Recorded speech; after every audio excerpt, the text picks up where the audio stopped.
ራስ በመጣው ቪዛ ነው ማለት ነው። ያ እኔ እኮ አሁን ያንን እኮ አይደለም። እኔ አሁን ሀሳቤን ከተረዳኸኝ በኮሚኒቲ ደረጃ አሁን አይሁዳውያን አሉ። ለምሳሌ እሺ ክርስትና ልተውና ለምሳሌ አይሁዳውያን አሉ። አይሁዳውያን ለምሳሌ እግዚአብሔርን አምላክ ብለው የሚከተሉ ፈጣሪ ያለን ብለው የሚከተሉ ህዝቦች ናቸው አይሁዳውያን፣ በብሉይ ኪዳን የነበሩት ማለት ነው። የማን ተከታይ ናቸው? እሺ አምላክ አለን ብለው ይከተላሉ። እሺ ችግር የለውም። እግዚአብሔር የሚለውን ተው ለአንተ። ግን አሁን ሀሳቤን አይደለም እያልኩኝ ያለሁት አይሁዳውያን ለራሳቸው ማን ናቸው? እነሱ የማን ተከታይ ናቸው? አሁን በእምነት ደረጃ እኮ እያስቀመጥኩልህ አይደለም። አሁን ሀሳቤን አግኝተኸው እኮ እንድታብራራልኝ እኮ ፍላጎት ለዛ። ይኸውልህ እናንተ ችግራችሁ ምንድን ነው? እኛ ጋር ትመጡና ስለ እምነት ትጠይቁና ከዚያ በኋላ ግን መልስ ከቁርአን አንፈልግም ትላላችሁ። ጥሩ፣ በዚያው መሰረት አሁንም ስለ ክርስትና የሆነ ነገር አንስተህ በዚያው አንተ ባነሳኸው መሰረት ሌላ አልሄድም። ከመጽሐፍ ቅዱሶች አምጣ ብትባል የትም አትሄድም። ለእናንተ የማይሰራን የሆነን ሚዛን በሌሎች ላይ ሚዛን አድርጋቸው ጥያቄ ትጠይቃላችሁ። እንደ ትልቅ ሰው ሆኑ እንጂ አሁን አንተ ይጠይቅ ያለሁ ልክ እንደ እምነት አልባ እንደሆነ ሰው ነው። የእምነት ባለቤት ሆነህ እንዲህ አይነት ጥያቄ መጠይቅ በጣም ያሳፍራል። ስለ አብርሃም እጠይቅህና እስኪ ከሙሴ በፊት ከነበረ አንድ መጽሐፍ ስጠኝ ብለህ የትም አትሄድም፣ አታገኝም። ስለዚህ አብርሃም የሚባለው መጽሐፍ ላይ ያለውን ልትቀበል አይገባም ማለት ነው። አንተ ባመጣው ሂሳብ እንደዛ ያስኬድም። ይልቁንስ ምንድን ነው አምላክ ስላለፈውም ስለሚመጣውም ሁሉ የሚያውቅ ነው። ገብቶሃል አይደለ? የዛኔ ለሙሴ በኦሪት ዘፍጥረት ላይ ለምሳሌ ስለ አብርሃም ገልጾለታል። አምላክ ከሆነ የገለጠው የዛኔ ትቀበለዋለህ። ገብቶሃል አይደለ? ሙሴ በራሱ ቢናገር ግን አልቀበለውም፣ በአብርሃም ጊዜ ያልነበረ ሰው እንዴት ከዚያ በኋላ መጥቶ ይነግረኛል የሚለውን ማለት ነው። አሁንም እንዲሁ ነው። ቁርአንን ገና ስትገልጠው ጊዜ ምን ይላል ሲጀምር? ተንዚሉል አሊፍ ላም ሚም ዛሊከል ኪታቡ ላ ረይበ ፊህ ይላል። ይህ ቁርአን ከአምላክ ዘንድ ለመወረዱ ምንም ጥርጥር የለውም ብሎ ይጀምርልሃል። በመካከሉም እስከ መጨረሻም ይነግርሃል። ተንዚሉል ኪታቢ ሚነላሂ ልዐዚዚል ሐኪም ይላል። አሸናፊና ጥበበኛ ከሆነው ከአምላክ ዘንድ ለመወረዱ ምንም ጥርጥር የለውም ቁርአን እያለ ይነግርሃል። ሐሚም ተንዚሉል ኪታቢ ሚነላሂ ልዐዚዚል ሐኪም ይላል። አሸናፊና ጥበበኛ ከሆነው አምላክ ተወረደ የቁርአን እያለ ይነግረናል። ገብቶሃል አይደል? ለቀደምት ነቢያት ስገልጥ የነበርኩት ራስ የገለጥኩልህ ይህን ቃል እያለ ይናገራል። እና አውሐይና ኢለይከ ከማ አውሐይና ኢላ ኑሕን ወነቢይነ ሚን ባዕድህ ይላል። ወአውሐይና ኢላ ኢብራሂመ ወኢስማዒል ወኢስሓቅ ወአዩበ ወዩሱፍ እያለ ይናገራል። እነሆ ዛሬ ራእይን ወደ አንተ አወረድኩልህ ከዚህ በፊት ወደ ኖህ፣ ወደ አብርሃም፣ ወደ ኢስሓቅ፣ ወደ ያዕቁብ፣ ወደ ሙሴ፣ ወደ መሲሁ ሳወርድ እንደነበረው እያለ ይናገራል። ያ ነው። በዚህ ቃሉ ላይ ስለ ቀደምት ነቢያት ማንነት ይነግራቸዋል ሙስሊሞች እንደነበሩ። በጣም የሚያሳዝነው ግን መጽሐፍ ቅዱስ ላይ የትኛውም ቦታ ላይ ክርስቲያን ነበሩ ተብሎ ነቢያቶች አንዲትም ቦታ አልተገለጸም። ይሄ ነው። እሺ ለምሳሌ አሁን የብሉይ ኪዳን ሰዎችን ሽንተዋቸውና በሐዲስ ኪዳን ለምሳሌ አሁን ክርስቶስ ከመጣ በኋላ ክርስቶስን የሚከተሉ ደቀ መዛሙርት ነበሩ እና እነዛ ደቀ መዛሙርት በንጽጽር አሁን እኔ ባይዘ ይህንን ለማስቀመጥ አልፈለግኩም ነበር፣ ግን አሁን በንጽጽር እያደረግክብኝ ስለሆነ ነው። እና ደቀ መዛሙርት ነበሩ ክርስቶስን የሚከተሉ እና እንደ ኮሚኒቲ ሐዋርያት ስራ ሙሉን ስታነበው በምን አይነት መልኩ ክርስትናን እየሰበኩላቸው እያጠመቋቸው የክርስቶስ ደቀ መዝሙር እያደረጓቸው የሚቀጥሉ ህዝቦች እንደ ኮሚኒቲ ነበሩ። ሐዋርያት ስራ ለምሳሌ ክርስትናን ተቀብለው ማለት ነው በአዲስ ኪዳን እንደዛ ነበሩ እና ልክ በዛ መልኩ እስልምና ላይ በአንደኛው በሁለተኛው በዛ ክፍለ ዘመን ላይ እንደዛ ነበረ ወይ? ያኮ ነው ሀሳቤ ከተረዳኸኝ ማለት ነው። እንደዛ ከነበረ ደግሞ በኮሚኒቲ ደረጃ ለምሳሌ አላህን እናመልካለን ብለው ያስቀመጡ ህዝቦች ነበሩ። ለምሳሌ እስቲ በጣም ነቢያቶች ኢየሱስ ክርስቶስ አላህን ያመልክ ነበር። ቃል በቃል ራሱ ሲናገር ምን ይላል? ወኢነ አላህ ረቢ ወረብኩም ፈዕቡዱሁ ሃዛ ሲራጡ ሙስተቂም ይላል። ኢየሱስ ምን አለ? የእኔም ጌታ የእናንተም ጌታ አላህ ነው፣ እርሱም በብቸኝነት ተገዙት፣ ይህ ነው ቀጥተኛው መንገድ አላቸው። ልክ እንዲሁ እናቱ ማርያም አንድ አላህን ታመልክ ነበር፣ ትገዛ ነበር። ወኢዝ ቃለት ልመላኢከቱ ያ መርየሙ ኢነ አላህ አስጠፋኪ ወጠሃረኪ ወስጠፋኪ ዐላ ኒሳኢ ልዓለሚን ያ መርየም ቁኑቲ ሊረቢኪ ወስጁዲ ወርከዒ መዐ ራኪዒን እያለ ይናገራል። ማርያም እንዲሁ አንድ አላህን የምትገዛ ነበረች። ልክ እንዲሁ ገብርኤልም ሚካኤልም አንድ አላህን የሚገዙ ናቸው። ለን የስተንኪፈ ልመሲሑ አን የኩነ ዐብደን ሊላሂ ወለልመላኢከቱ ልሙቀረቡን ይላል። ክርስቶስ ወይንም ደግሞ ልክ እንዲሁ ታላላቅ የቅርብ መላእክቶች አላህን ከመገዛት እና ከማምለክ ለአላህ ባሪያ ከመሆን አይጸየፉም እያለ ይናገራል። እና አብርሃምም ልክ እንዲሁ እንደ አላህን የሚገዙ ነበሩ። ወኢብራሂም ኢዝ ቃለ ሊቀውሚሂ ዕቡዱላህ ወተቁህ ይላል። አብርሃምም ለህዝቦቹ እንዲህ ባለ ጊዜ አስታውስ፣ ህዝቦቼ ሆይ አላህን ብቻ ተገዙት፣ እርሱንም ብቻ ፍሩት፣ የምታውቁ ብትሆኑ ይህ ለእናንተ የተሻለ ነው አላቸው ይላል። አብርሃም ከአላህ ውጭ ያሉ አካሎችን ጣዖት እያለ ይጠራቸው ነበር። ኢነማ ተዕቡዱነ ሚን ዱኒላሂ አውሳነን አለ አብርሃም። እነዚያ ከአላህ ውጭ የምታመልኳቸው ሁሉ ጣዖቶች ናቸው አለ። ልክ እንዲሁ ሙሴ አንድ አላህን ይገዛ ነበር። ኢነማ ኢላሁኩም ላህ ላ ኢላሃ ኢላሁ አለ ሙሴ። አምላካችሁ እርሱ አላህ ብቻ ነው፣ ከእርሱ በስተቀር ሌላ ማንም አምላክ የላችሁም አለ።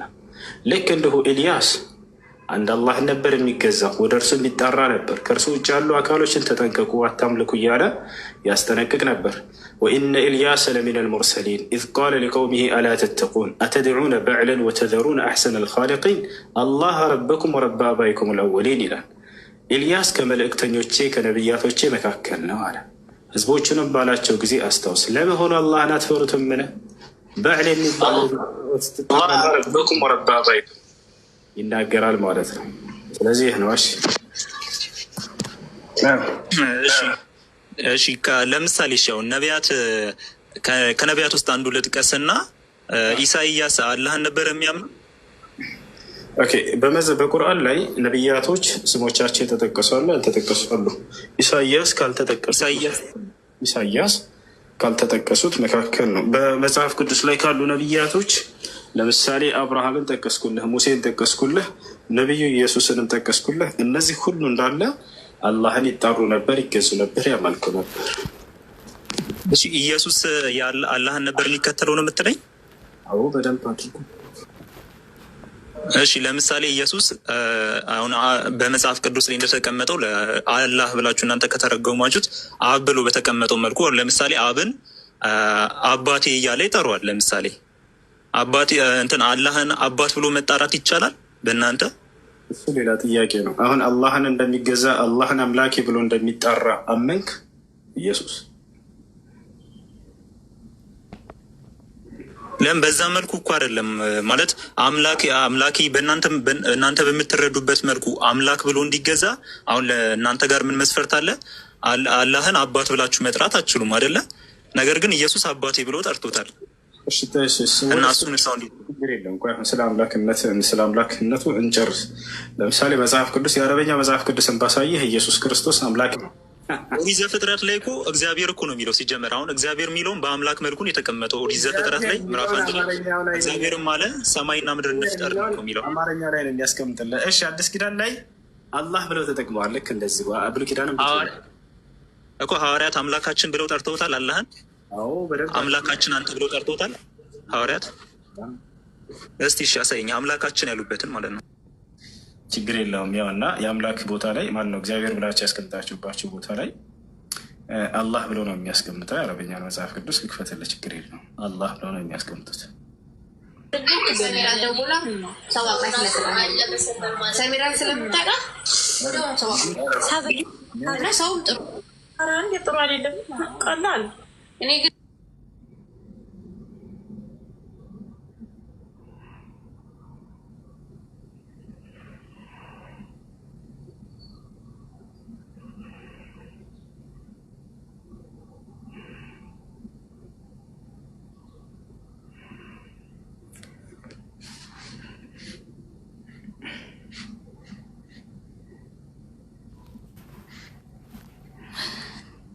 ሐዋርያት ሥራ ምዕራፍ 2 ቁጥር 22 ላይ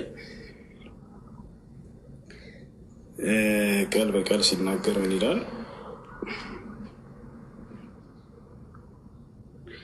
ያው እና የሐዋርያት ሥራ ይላል።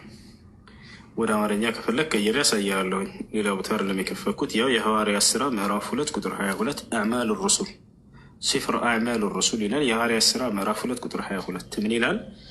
أيها الرجال الإسرائيليون اسمعوا هذه الأقوال يسوع الناصري رجل قد تبرهن لكم من قبل الله لا يا الله مثل قالك بقوات وعجائب وآيات صنعها الله بيده እያለ ይናገራል። እናንተ የእስራኤል ሰዎች ሆይ አለ ጴጥሮስ ይችን ንግግሬን ስሙ። የናዝሬቱ ኢየሱስ ያው የሱዕ ናስሪ ማለት የናዝሬቱ ኢየሱስ ማለት ነው።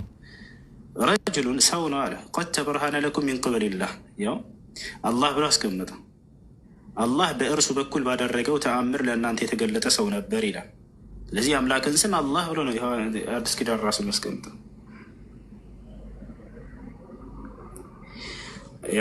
ወደ አማርኛው ላይ ለምሳሌ ችግር የለም። ወደ አማርኛ እዚሁ ቀይሬ ላሳየህ። እሱ ራሱ ነው የአማርኛው ላይ አንተ እንደምታምነው እግዚአብሔር ብሎ ነው የሚያስቀምጥልህ።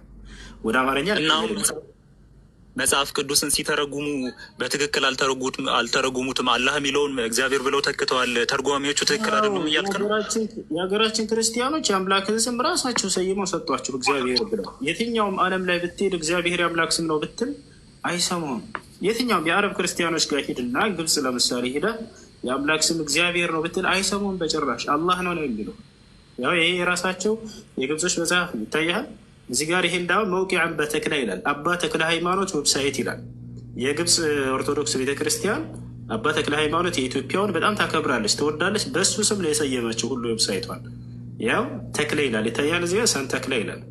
መውቂዐን በተክለ ሃይማኖት ይላል። የአረበኛው አባ ተክለ ሃይማኖት ዌብሳይት ብለው እዚህ ጋር አስቀምጦልሃል እኮ። አምላክ የሚለውን እኮ አሁን እግዚአብሔር የሚለውን በአላህ ሲተካውን ለምሳሌ አምላክ የሚለውን ሊወክል ከሆነ እኮ እንደዛ ነው እኮ። አምላክ የሚለው ኢላህ ብሎ ነው የሚያስቀምጠው አልኩ። ኢላህ ማለት አምላክ ማለት ነው። ኢላሁ ረቡና የሱዕ አልመሲህ ይላል ሌላ ቦታ ላይ። የጌታችን የኢየሱስ ክርስቶስ አምላክ የሚለውን ለምሳሌ ኢላህ ብሎ ያስቀምጠዋል። ኤፌሶን ምዕራፍ 1 ቁጥር 3 ላይ ምን ይላል? የጌታችን የኢየሱስ ክርስቶስ አምላክና አባት ይባረክ ይላል አይደለ? አምላክ ለሚለው እዚያ ቦታ ላይ ኢላህ ብሎ ነው የሚያስቀምጠው። ከፈለክ ላሳየህ አንዴ ኤፌሶን ምዕራፍ 1 ቁጥር 3 ላሳየህ።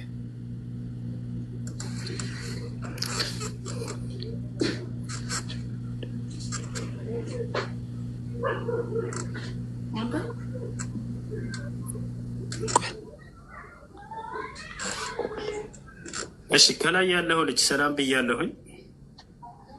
አንዴ ያውና የራሳይህ እዚች ጋር የኤፌሶን ነው ይታያል። እዚህ ጋር ያው ይቅርታ ፊልጵስዩስ ማን ነው? አዎ ኤፌሶን ምዕራፍ 1 ቁጥር 3 ምን ያህል እዚህ ጋር ቁጥር 3 ላይ ያው ሙባረክ አላህ አቡና ረቡና የሱዕ አልመሲህ አለዚ ባረከና ቢኩሊ በረከቲን ፊ አሰማዋት ፊ ልመሲሕ ቁጥር 17 ላይ ላሳየህ። ከይዕጢኩም ያውና ከይዕጢኩም ኢላሁ ረቢና ኢላህ የሚለውን አምላክ ለሚለው እዚህ ጋር ኢላህ ብሎ አስቀምጦታል ይታያል። ኢላሁ ረቢና የሱዕ አልመሲህ የጌታችን የኢየሱስ ክርስቶስ አምላክና አባት እያለ አስቀምጦታል። ኢላህ ማለት አምላክ ማለት ነው። ስለዚህ እግዚአብሔር ለሚለው ቦታ ላይ እንዳለ አላህ የሚል ቃል ነው የአረበኛ መጽሐፍ ቅዱስ የሚያስቀምጠው። ከላይ ያለው ልጅ ሳውድ የምትባለው ልጅ ሰላም እንዴት ነህ? ይሰማል? ለሌሎች ብድል እንስጣቸው። ትቀጥላለህ። አብሽር፣ ችግር የለውም። ይሰማል? አቋርጬ ልውጣ መሰለኝ።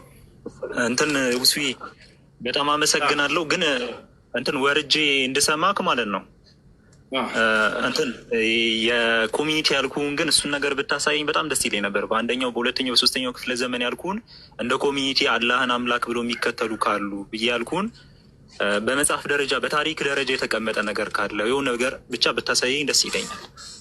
ኦኬ እንግዲህ አንተ ከቁርአን በፊት ከሆነ የምትለው እሱን እያሳየ አንተ ከቁርአን በፊት ነው የመጣው መጽሐፍ ቅዱስ ብለህ ታምናለህ አይደል? በአንተ እምነት በራስህ መጽሐፍ አሳየው እኮ አምላክን አላህ ብለው እንደሚጠሩና እንደሚገዙ አላህን ይወታል አይደል?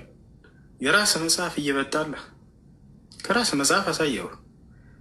አንተ እንዳንተ እምነት ቁርአን ከቁርአን በፊት የተጻፈ መጽሐፍ ነው ብለሃል። ከዚህ የበለጠ እውነት ምን ይምጣላችሁ? ከራሳችሁ መጽሐፍ ካገኛችሁ ልትደሰቱ እኮ ነው የሚገባው።